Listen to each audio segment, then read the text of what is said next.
speaking really candidly in this video. Not sure if I'm gonna keep any future friends, but sorry about it. Actually, why would I say sorry about it if I'm not sorry? I'm not.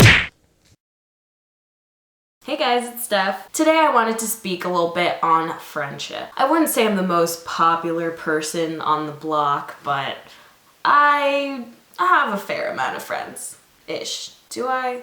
It's all relative. My views towards friendships have been changing a lot over the past few years. And I've come to the conclusion that I don't think there is such a thing as a best friend.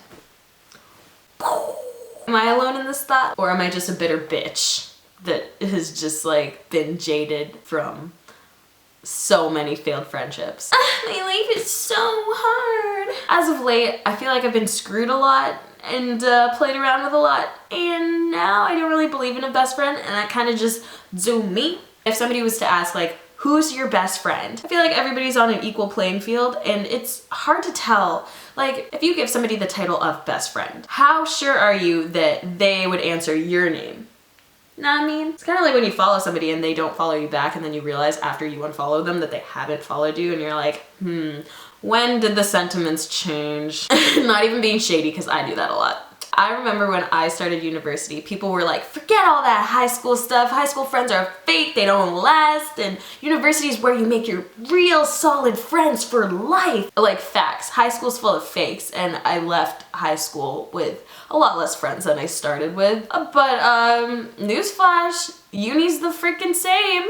No one told me that. I just had to find that out when I was walking through the convocation line and going through grad, and my fam was like, okay, are there any people that you want to take pictures with? And I was like, nope. Truth is, I was ghosted by somebody who I thought was a best friend, and turned out they weren't, and I felt really bad about it. I don't have time for people to bring their high school antics into the 20s. Like, we're not doing that. If you like don't want to hang out, just tell me. I'm not a freaking detective. I'm not freaking Cam Jansen.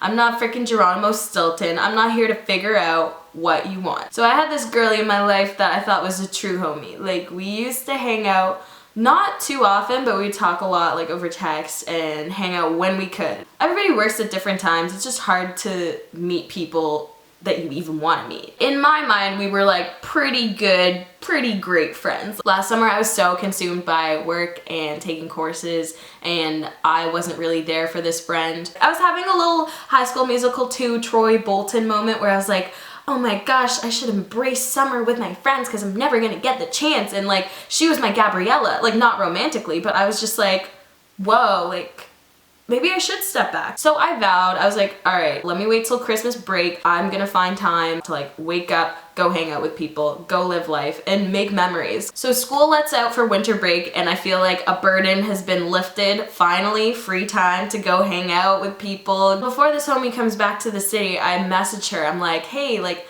do any of these dates work for you? Like, I really want to catch up. And I just keep messaging her. I'm like, hey, do you want to hang? Like, when we hang, what do you want to do? Blah, blah, blah. I was getting like a few messages here and there like, oh yeah, for sure. And I was like, sweet, great. I gave her the heads up. Social stuff is back in the building, back in action, not leaving friends behind. Let's do this. At the time I was serving, so having a weekend off was pretty much impossible. But surprisingly, I had a Sunday off, and I was like, sweet. I messaged this girl like 2 days before. I'm like, all right, does Sunday work for you? Like Sunday night, let's do this sushi. She was like, yeah, for sure. Mind you, okay, this isn't a big deal, but I hate when you message people and say, where do you want to eat? And then they're like, oh, wherever. And you give suggestions and they're like, nope, nope, nope. We settled on sushi, not because I wanted it, because I had already had sushi like twice that week, but because that was the only thing decided upon. And I was just like, whatever, let me be easy as long as this hangout goes through. I messaged this homie in the morning and I'm like, hey, like, are we still on? You're still down? And she was like, yeah, I'm just going to lunch with this other girl, but then I'll be free to hang like after 7. Happy hour starts at like 9. So I was like, yeah, sure, it's fine. So 8:30 rolls around and I was pretty much dressed and ready to go. So I just messaged her and I was like, hey, like, you ready? Everything was just showing up as delivered. And I was just like, okay, guess I'll wait. 9:15 rolls around. I didn't think I was getting ghosted, so I just went to check her socials just in case, and I saw an Instagram story that she went to lunch with a girl that she says that she hates.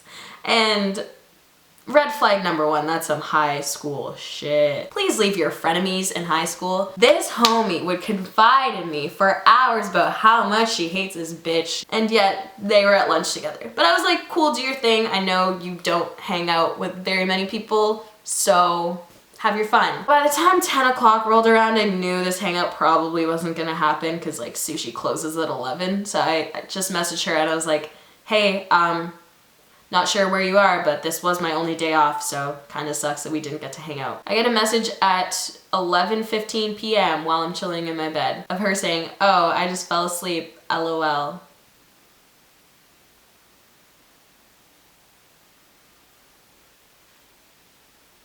Okay. I put a lot of stock into friendships, or at least I used to. And I know this probably sounds like I'm talking about a breakup or something, like, but why are you gonna do me like that? To keep the peace, I was like, all right, just let me know any days that you want to hang out before you go back. Ball's in your court. I'm not gonna look like I'm freaking desperate to hang out with you. So anyway, I messaged her the day she got back to school and I was like, hope you had a good winter break. And all I got back was, yeah, it was short but sweet. So you're not even gonna acknowledge the fact that you stood me up. I'm an outspoken individual, as you can tell by this freaking video. So if you screw me, I'm gonna be quiet for a little bit and then I'm gonna get annoyed and then I'm gonna get freaking loud. So, so around mid-January, out of nowhere, I got a notification that this girl posted a throwback picture of me and her on her Insta story saying like, miss this. And when I saw it, I immediately got so angry and I just like DM'd her. I was like, yeah, miss this, but when you were in the city, like you didn't even want to hang. The response I got was, I was shocked by it. She literally messaged me saying, LOL, I didn't know you wanted to hang with me that badly. We haven't been close for months and you kind of just bombarded me with messages, so sorry if you felt that way. If I'm about you, if I want to hang out with you, I will message, I will double message, because I don't care. I'm not afraid to communicate how I feel, because that's just me. That message cut really deep because I was like, oh, so you're big and bad now and I'm a fan of you, like trying to make some time for you? Cool. So I was just like, oh yeah, I guess it's all a misunderstanding, my bad, all good. Unfollowed her on all the socials, blocked her, muted her on all the socials. I did get a little bit petty. Don't make me look like my efforts were like an act of desperation or out of the blue. And if you really didn't think that we were friends, you could have just said you didn't want to hang out. Don't give me the impression that like we're homies when you're just like trying to stray away or drift. It's not like I can't pick up on signs. Fast forward to now, I got my degree a few weeks ago. Anyway, I made a pretty melodramatic Instagram post where I was like, this doesn't mean anything, I don't really care, which I don't. Like on some Olivia Jade shit, I really don't care about my degree. It's a necessary evil and that's all I'll say on that. But I did mention in the post that my mental's still been in shambles and I'm trying to fix it. All facts. And who rolls in with a quick message from an unsaved number? It's the old friend. I got the longest paragraph from this girl, like, I'm so sorry I left you, like you tried to be my friend and I was so cold to you. I'm crying while writing this, like I can't believe how much of an asshole I was. I don't know. I read the thing once. I don't have it in my memory because as soon as I saw it, I was just like, it's all good. Deleted that. You showed yourself as a shitty friend and I do not have to rekindle that friendship with you anymore. Because why keep shitty friends in your life? I think a friendship is just like flowing and clicking where it needs to happen, and if it doesn't happen anymore, then that is what it is. You ever see those old people that are like, oh my gosh, Dave, like I've known you for 35 years. If you're 80 and your homie is somebody you've known for 35 years, then that must mean you met them at 45. I'm not even close to 45 yet. So this means I actually don't have to be connected to any of you hoes. That's why I don't really put stock in best friendship. That doesn't mean to not give your all into a friendship. That's how I kind of see the world as of right now. Because all I know is what I know right now, right? Thanks so much for watching. As always, if you like this video and you like me, then hit that like button. And if you want to see more of me, then you can always subscribe. And my links will be down below. I wouldn't say all my friends have to subscribe to me. That would just be madness. But they do.